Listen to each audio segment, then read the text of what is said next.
Guten Tag, YouTubers. Today, we're going to take a look at the Boker Barlow Copper Integral. This is a slip joint made in Solingen, Germany. Yes, we're coming to you from Germany. That's why I said Guten Tag, of course.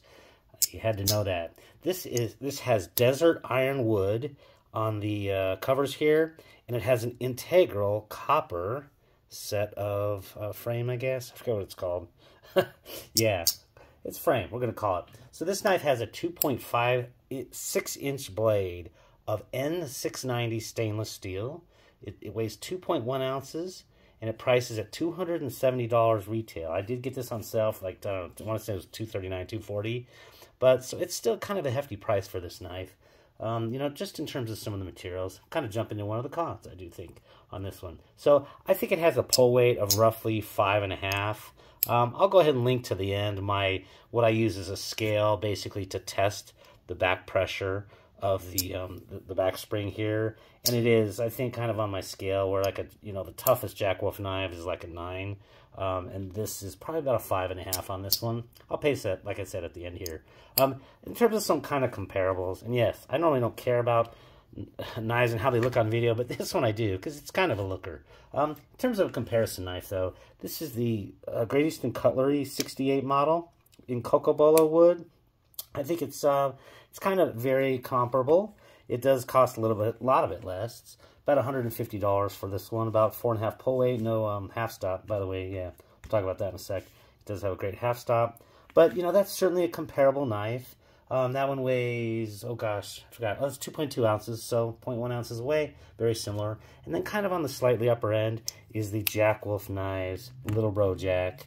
This is with the African rosewood. That knife goes for $300 though. It has a pull weight of, oh gosh, this is probably a 7, so it's definitely going to be stronger. As far as the pull weight, it does have kind of newer modern materials, you know, though I do love the copper here, you know, titanium integrated bolsters, and it's got S90, S90V? S90V steel on that one, yeah. So it's got a hollow ground, a little bit better blade, a few other things going for it. But I think those would kind of be some comparable knives if you're talking about this. And that's why I would say it's not ridiculously priced, this particular knife. Let's kind of talk about some of this, the pros. It is absolutely beautiful craftsmanship, very well made. It obviously is an extremely reflective blade. The wear pattern on the bolster is awesome. And I did actually... It makes a really great wear pattern as you go into, this is in fact the sage grouse leather slip that I used it for about 6 months. It was kind of my primary carry as far as a slip joint goes. And it just created a beautiful wear pattern where the coloring of it, it formed beautiful. It actually, you can kind of see some purplish in there. Looks really cool. So in terms of that, really, really gorgeous. And like I said, it was kind of changing depending on if I used it a few times a day, it would actually start to wear these edges out, but then they just patinaed right back up. So yeah, it's a looker, definitely this one. In the hand, it actually has a very nice taper.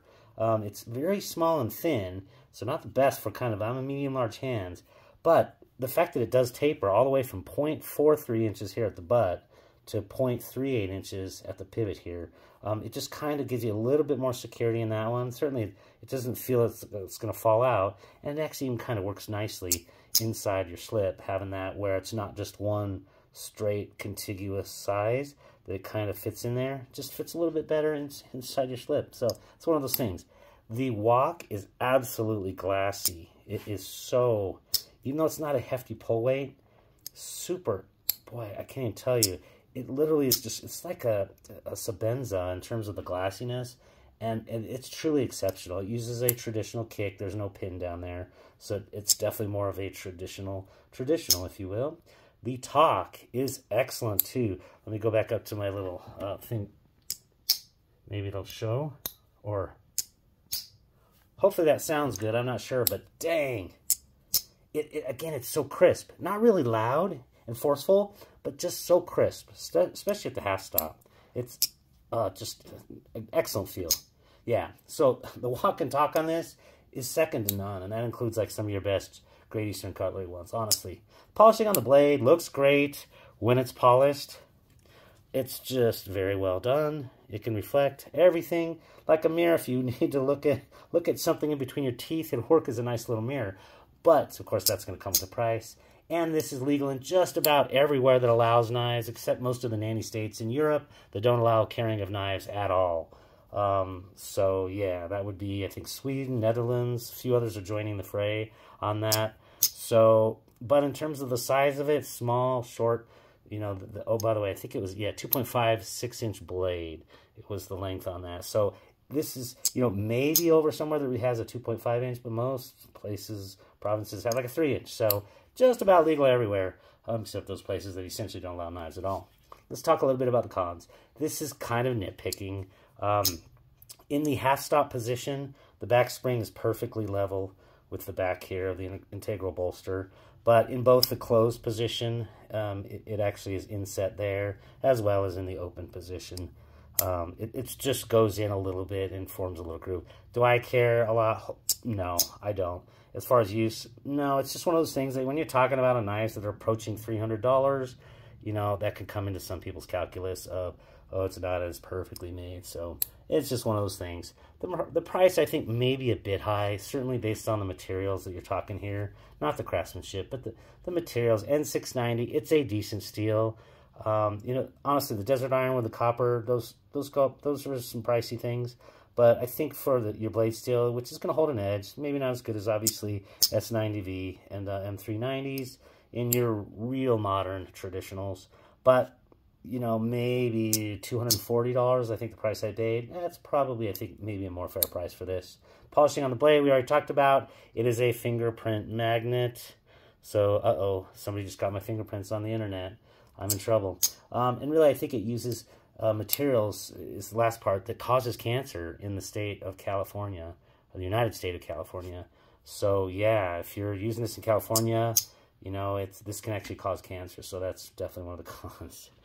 Everything in California just about causes cancer. Overall, I would say this is an excellent, classy slip joint knife made in a country where they've been making knives for over 150 years.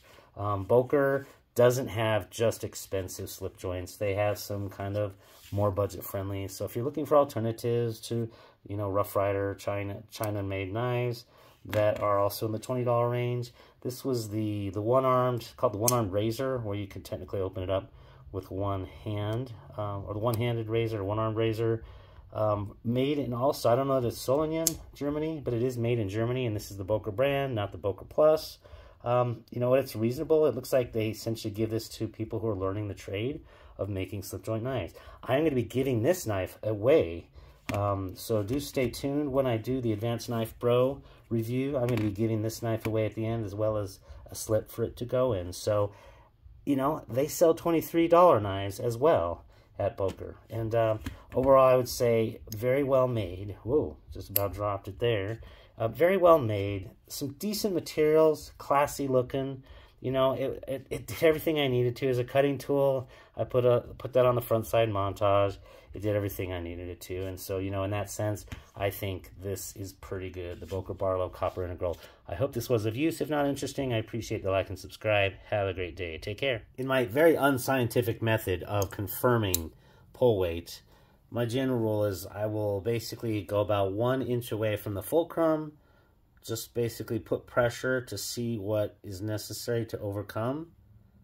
And then I'll kind of basically look at what the highest end for that is. And that will essentially, like I said, there's nothing scientific about it. But it does essentially, whatever that maximum weight was, usually does confirm kind of what my pull weight expectations are. That last one was in fact the the Boker Copper Integral. This is the Jack Wolf Little Bro Jack. Usually Jack Wolves are very stout. Yep. This one is very similar as well. That's 2-point-something pounds. And I'll basically go back and look at the video and determine what those are. The Great Eastern Cutlery Model 68, about 1 inch away. Looking at how much pressure, the maximum. Looks like it's just over 1 pound. So, yeah, there's no half stop on that one. very much confirming what I was guessing on the bull weights.